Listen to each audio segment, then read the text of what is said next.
crowds chatted and tried to keep warm. Then suddenly, at 11:40 p.m., almost out of nowhere, a large black shape came into view. Could it be? Yes, it was an iceberg. The iceberg was almost directly ahead of the ship. It looked like the ship might run straight into it. The lookouts rang the warning bell 3 times, the signal for an emergency. They telephoned the bridge where the officers were stationed. "Iceberg right ahead," they shouted. The officers only had 37 seconds to respond. First Officer William Murdoch contacted the engine room and ordered the ship's engine stopped and put into reverse. Would the Titanic avoid the iceberg, or was it too late? Chapter 1: The Age of Steam. Until the mid-1700s, ships had sails that relied on the power of the wind to move. Because winds are unpredictable, it wasn't possible to know exactly how long a trip would take. A ship might cross the Atlantic Ocean in either a few weeks or a few months. By the early 1800s, steam engines began to power ships instead of sails. These steamships could cross the Atlantic in only 2 to 4 weeks. Make sure you can see the whole book there. Awesome. Eventually, more powerful engines were built. A steamship with a powerful engine could cross the ocean in just 10 to 14 days. Steamships grew in size over the years. They became known as ocean liners because they traveled the same route or line regularly. These lines were like invisible roads across the ocean. For rich passengers, crossing the Atlantic on an ocean liner was like being on a vacation. They enjoyed fine meals and luxurious cabins. For poor immigrants in the tight quarters of third class, the voyage offered the chance to leave their home countries and start new lives in the United States. Millions of immigrants came to America from Europe during the late 1800s and early 1900s on enormous steamships. At the end of the 19th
passengers and to power the vessel.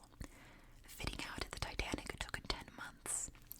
Installing 29 massive boilers was one of the first jobs. The boilers contained furnaces for coal that would be shoveled in to create fires. The fire would heat the water in the top of the boilers and turn it into steam. The steam would then travel through steel pipes to the engines. The upper decks were constructed and painted, 10 in all. Staircases between decks were built. The grand staircase in first class was a showstopper. It had oak paneling, carved railings, and an expensive clock. A glass dome high above the grand staircase let light stream in. Hundreds of miles of electrical wiring were installed. 2,000 portholes or windows were put in. 3 giant funnels removed the smoke and fumes created by the coal fires in the boilers. Without funnels, soot would cover the passengers.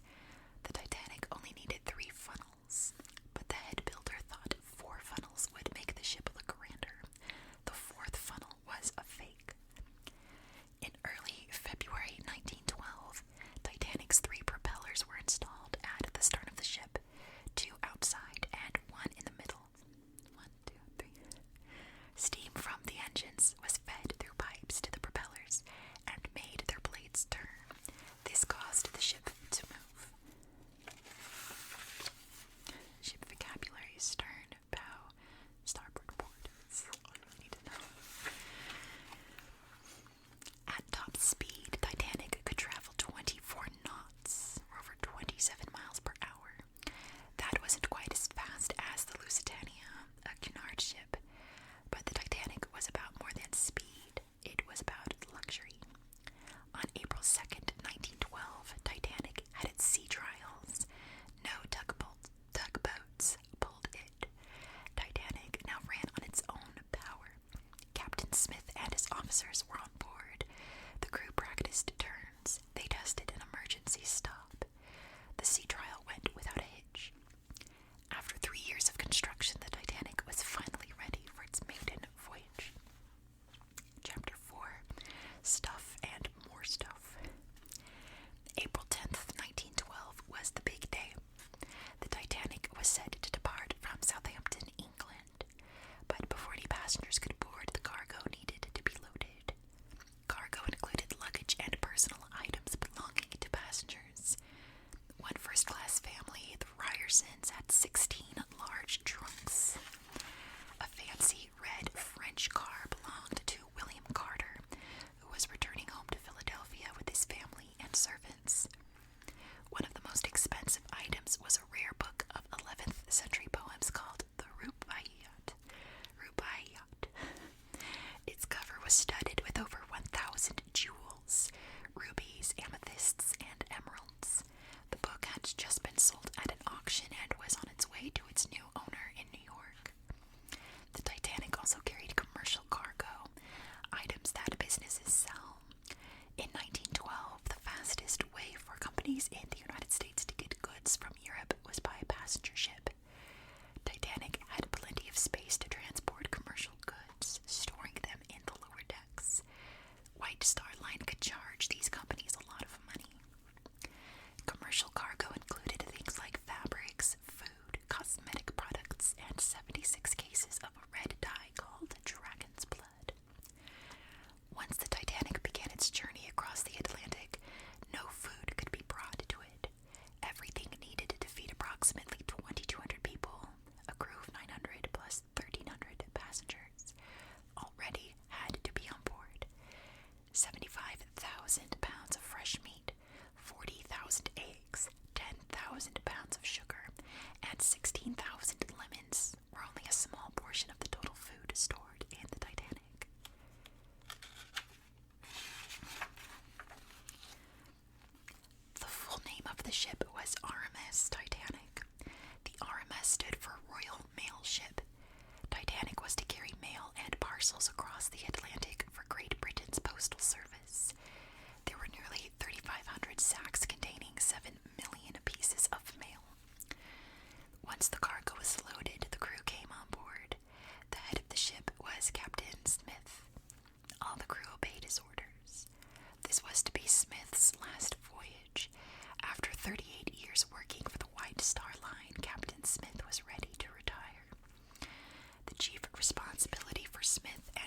officers was to keep the ship on course, issuing orders to the engine room.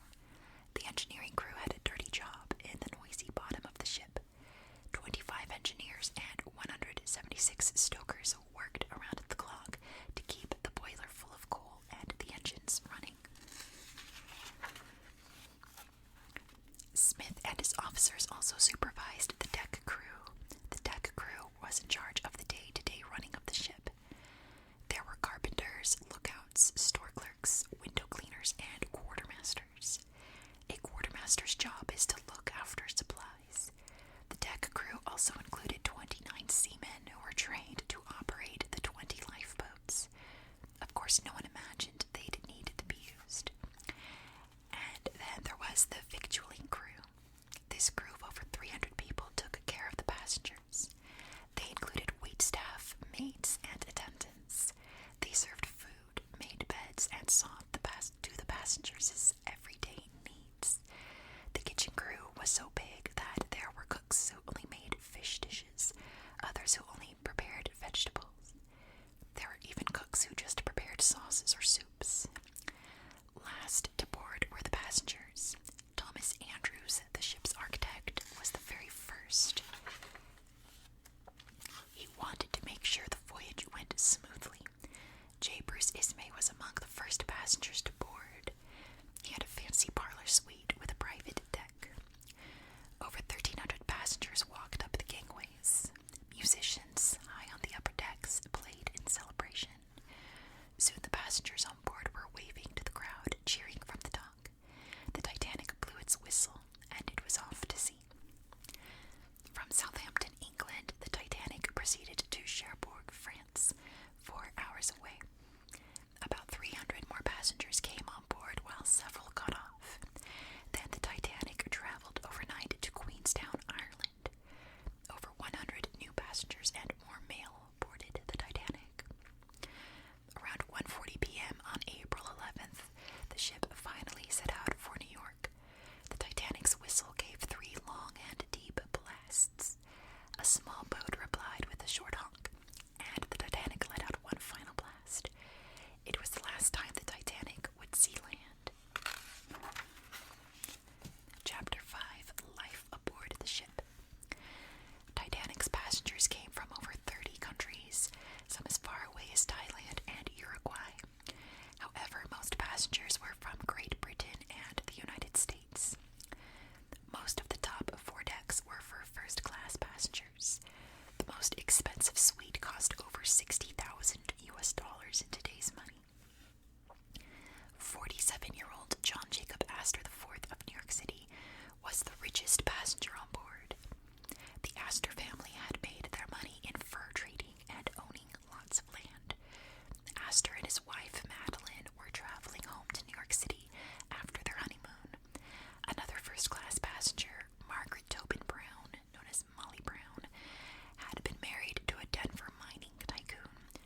Isidore Strauss, the co-owner of Macy's department store in New York City, traveled with his wife Ida. They had been on vacation in Europe. Staying in the first-class cabins was like staying in a luxurious floating hotel. Some came with sitting rooms and small sleeping rooms for maids. Not all first-class cabins were alike. Some were decorated with fancy French furniture, while others looked more like rooms from an English mansion. Some had fireplaces and ornate moldings and light fixtures. White Star Line advertised the splendor of first class. It is impossible to describe the decorations in the passenger accommodation. They are on a scale of magnificence. Nothing like them has ever appeared before on the ocean. The second-class cabins were clean and well lit. Most had bunk beds, a sofa, and a desk. In fact, Titanic's second class was just as nice as many other ships' first class. Cabins slept 2 to 4 people. 12-year-old Ruth Becker was traveling with her mother and 2 siblings in second class. She said everything was new. Our cabin was just like a hotel room, it was so big. Most passengers were in third class, in the lowest decks. Third-class cabins were plain. Most had 4 beds, an electric light, and a small sink.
snacks or play games on the poop deck, which was the high deck at the stern of the ship. 10-year-old Frank Goldsmith and a few other boys from third class found their way to the lower decks and waved hello to the firemen and stokers. Nothing beat the food on the Titanic. First-class passengers ate in a beautiful saloon with expensive oak furniture. It was the largest dining saloon on any ship at the time. The tiled floor was designed to look like a Persian carpet. Waiters served passengers lobster and caviar from sterling silver platters. The Café Parisien was a popular eating spot for younger first-class passengers. It looked like a sidewalk cafe in Paris. First class was fanciest in every way, but being in second class was still very pleasant. The dining room was filled with mahogany furniture with dark red upholstery. There was also a piano. Third class had its own dining room too, although much plainer. Even so, having a third-class dining room was very unusual. On other ships, third-class passengers had to bring their own food for the entire trip and cook it themselves. Chapter 6. Warnings. While the passengers were enjoying themselves, Japers Ismay paid close attention to the clock. The trip was supposed to take 8 days, but he wanted the Titanic to get to New York sooner. An early arrival in New York would be great publicity for the White Star Line.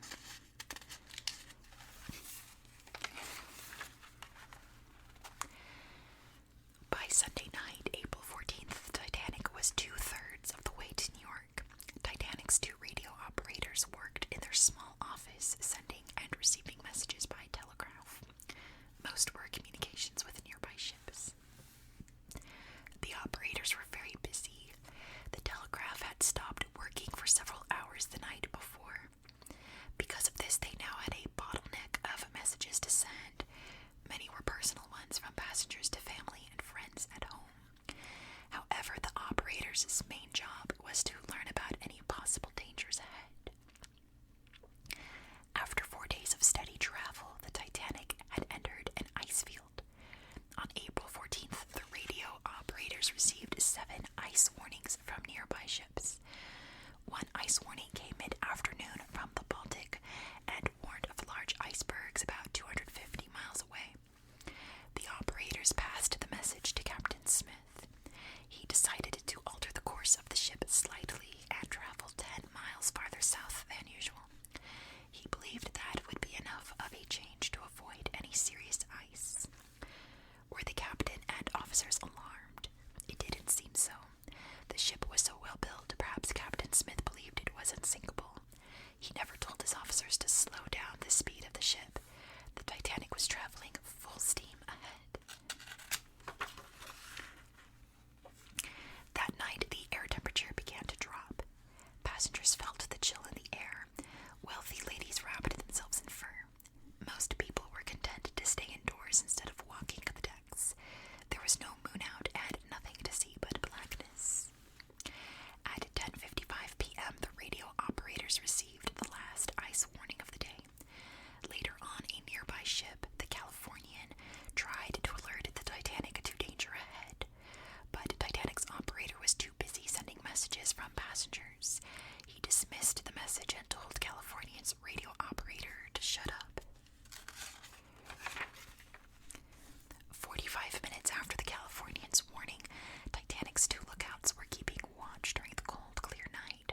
It had been quiet since they took their post at 10 p.m., but the calm was about to end. At 11:40 p.m., the lookouts spotted a large dark shape in the water.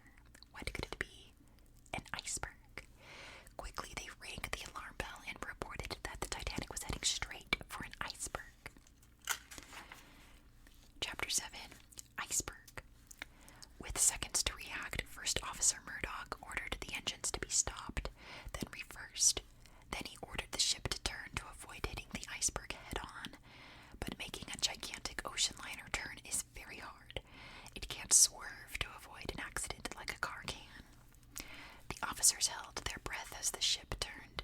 It was too late. The side of the boat hit the berg, and the rivets, which held the steel plates of the hull together, popped out. Now it seemed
Andrews had just inspected the lower decks himself. In only 10 minutes, the water in the bow had risen 14 feet above the keel.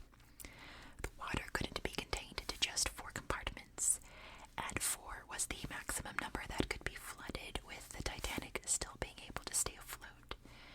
Andrews gave the boat less than 2 hours before it sank. The Titanic was doomed. 5 minutes after midnight, Captain Smith ordered his officers to uncover the lifeboats. Titanic was equipped with 20 lifeboats, but they could only hold 1,178 people. That meant over 1,000 people would be left stranded aboard the Titanic. Although some passengers had heard a loud noise when the ship hit the iceberg, many had slept through the collision. In first class, the crew kept calm as they knocked on cabin doors, urging passengers to put on life jackets and go to the top deck. Nothing was seriously wrong, they said. The captain was just being cautious. In the lower decks of third class, the crew didn't bother being polite. They ran down the halls, yelling at passengers to put on life jackets immediately. Many passengers, even those who couldn't understand English, didn't need to be told. They could already see water pouring into the ship. Chapter 8. Abandoned Ship. At 12:10 a.m., Captain Smith entered the wireless room. He told the operators to send the call for help. Immediately, they sent the Morse code distress signal CQD. A short while later, they tapped out SOS, the brand new international call for help. This was one of the first times in history SOS was used. 3 ships replied to the signal, the closest being the Carpathia. But it was 58 miles away. How could it reach Titanic in time? Even at its top speed, the Carpathia was about 4 hours away. Passengers began to fill the outer decks of the ship. By this time, some could tell they were walking on a slight slope. Still, most didn't want to believe that anything so terrible had happened that lifeboats were needed. Indoors, the ship was warm and comfortable. Why risk getting into a tiny lifeboat on the cold, dark sea? Especially since the Titanic was supposed to be unsinkable. When the first lifeboat was lowered at 12:45 a.m., it was less than half full. 10 minutes later, officers launched the first of 8 white distress flares into the sky. Each flare exploded with a loud bang. Would another ship see them? First and second class passengers waited on the boat deck. Some were dressed in warmer clothes. The orchestra set themselves up and began playing cheerful music. Downstairs in the lower decks, there was more confusion as third-class passengers ran down hall after hall. They tried to find stairways that led to the top deck. However, it was like finding the way out of a maze. Many didn't speak English and couldn't read the signs. Hundreds of third-class passengers never made it to the deck where the lifeboats were. As the bow of the ship kept sinking, the rest of the Titanic tilted higher and higher out of the water. Furniture was sliding across the decks. By now it became clear that everyone needed to get off the sinking ship fast. But not everyone could, not with only 20 lifeboats. And there had never been a safety drill either. Passengers didn't know what to do.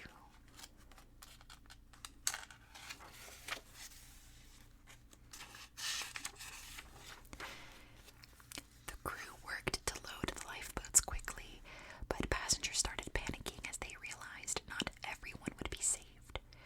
One officer shot his revolver in the air as a group of frightened passengers fought to get on a lifeboat. Another officer had the crew form a ring around a lifeboat. The men locked their arms together. Only women and children were allowed through. According to all ship's rules, women and children were to get in the boats first. John Jacob Astor IV said goodbye to his wife, Madeline. He tossed his gloves to her as the lifeboat was lowered. She would never see him again. Isidor Strauss urged his wife, Ida, to get on a lifeboat. She refused. We have lived together for many years. Where you go, I go.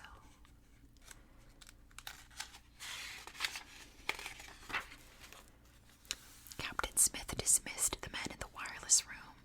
You can do no more. Now it's every man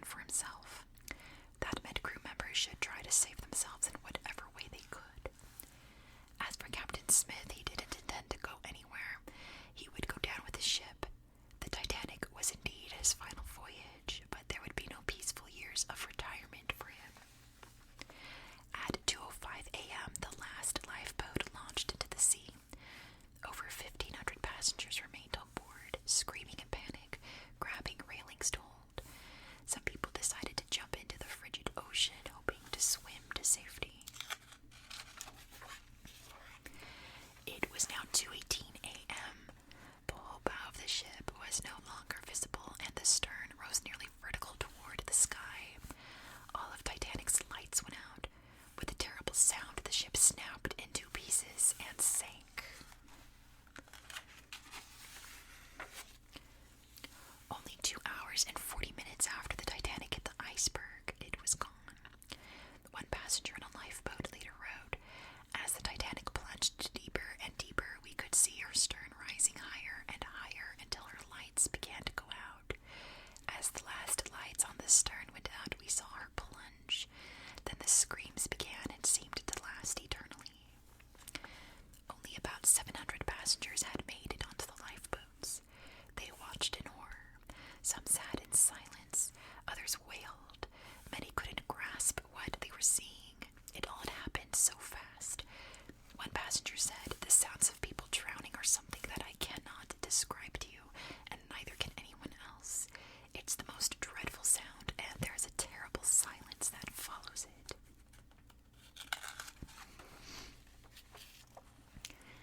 Some passengers in the lifeboats wanted to row to those in the water and help them, but others were frightened that swimmers would overwhelm the lifeboats.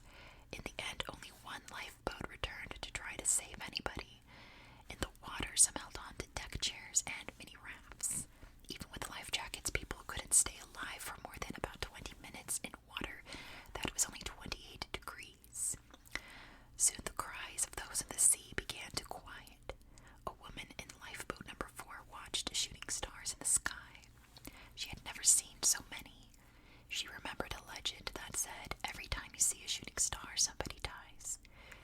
Now there was nothing for survivors to do but wait and hope for rescue. They were all alone on the cold, dark sea.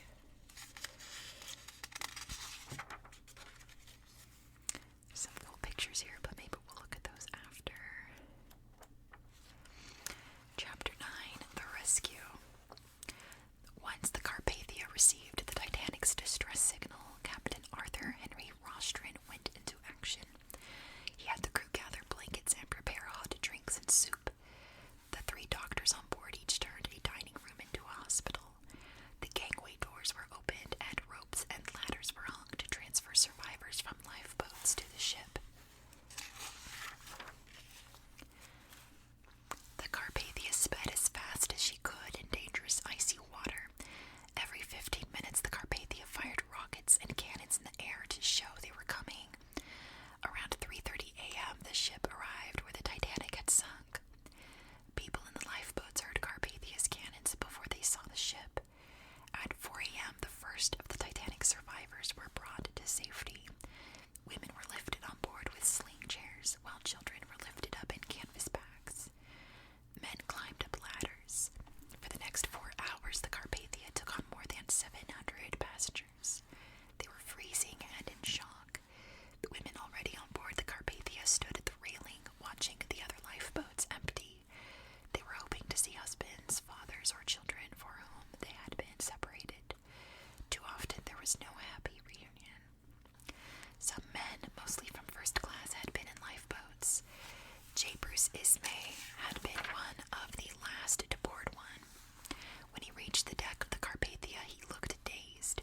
He could barely speak. Ismay didn't respond to Captain Rostron's questions. Ismay sent a telegram to the White Star Line. "Deeply regret, advise you Titanic sank this morning after collision with iceberg, resulting in serious loss of life. Full particulars later." Ismay stayed alone in a stateroom for the rest of the trip.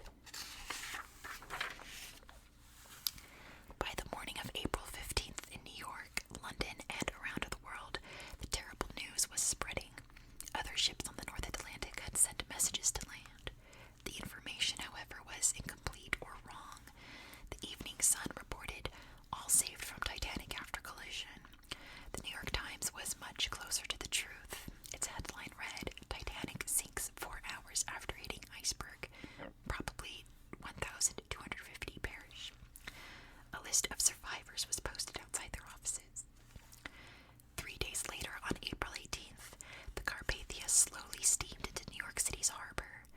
A crowd of nearly 30,000 people waited at the Cunard Pier. The Carpathia was a Cunard ship.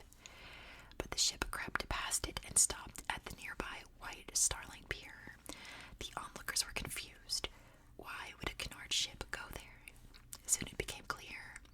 Each of the Titanic's empty lifeboats were lowered into the water at the White Star Line Pier. They were all that was left of the ship. After the Carpathia returned to its own pier around 9 p.m., the first passengers walked down the gangway. When Ismay left the ship, he was met by 2 United States senators. They had an order for him to appear at an investigation of the disaster the next day. The world wanted to know why this tragedy had happened. Chapter 10, The Lost. Oh, sorry for my tummy. Over 800 passengers and nearly 700 crew members lost their lives in the Titanic disaster. Most of the passengers who died were from third class, about 540. Among the victims in first or second class, nearly all were men. 54 victims were children. All except one was from third class. Many of the crew had lived in Southampton, England. More than 500 households lost at least one family member. At one school, the teacher asked all the children who had a relative on the Titanic to stand. Every child in the class rose. What happened to the bodies of the dead? 2 days after the disaster, White Star Line sent several ships looking for them. 328 bodies were found. Some of them floated upright in the water, lifted by their life jackets. They looked like they were sleeping. Others were too hard to identify. They were buried at sea. John Jacob Astor IV was identified by the initials inside his collar. His body was covered in soot. It's likely he died when one of the funnels fell over and crushed him. The bodies were taken to Halifax, Canada. Some were claimed by family members. The rest were buried in nearby cemeteries. Hundreds of bodies were never recovered. They were trapped within the ship at the bottom of the sea. Around the world, people remained shocked by the disaster and the terrible loss of life. The Titanic was supposed to be unsinkable. How could such a tragedy have happened? The U.S. inquiry found that the crew had not been prepared for an emergency. The Senate blamed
chunks looked human-made.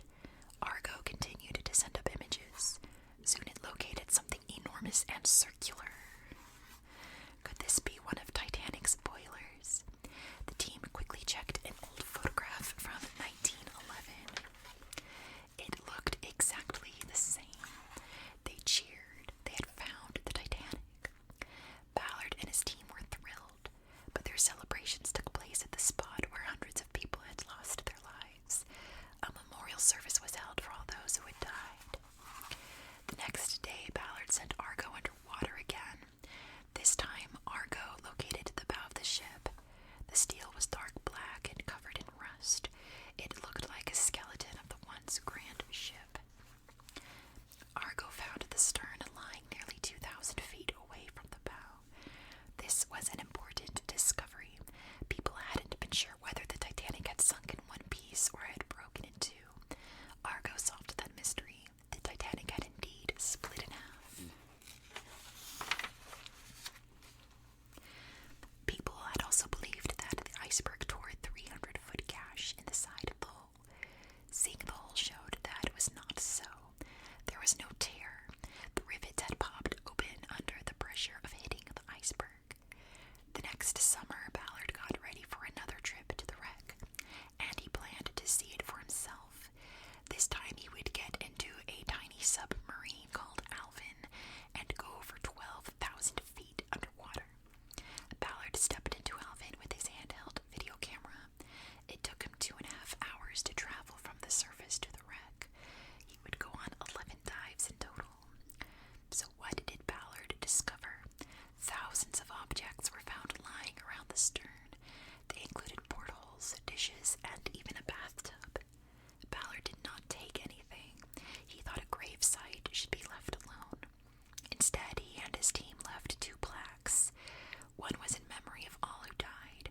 The other asked all future explorers to leave the ship in peace. The plaque didn't stop professional treasure hunters in future explorations. Items from the Titanic were worth a lot of money. Some of the recovered artifacts included jewelry and luggage. A cherub statue from the grand staircase was found.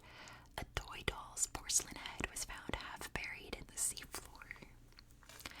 Can the Titanic be raised? No. It's too fragile to move. Scientists have discovered that it is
was thinking about that. If there had been sufficient boats that night, every soul aboard could have been saved, since it was 2.5 hours after she struck that she tilted her massive stern into the heavens and sank by the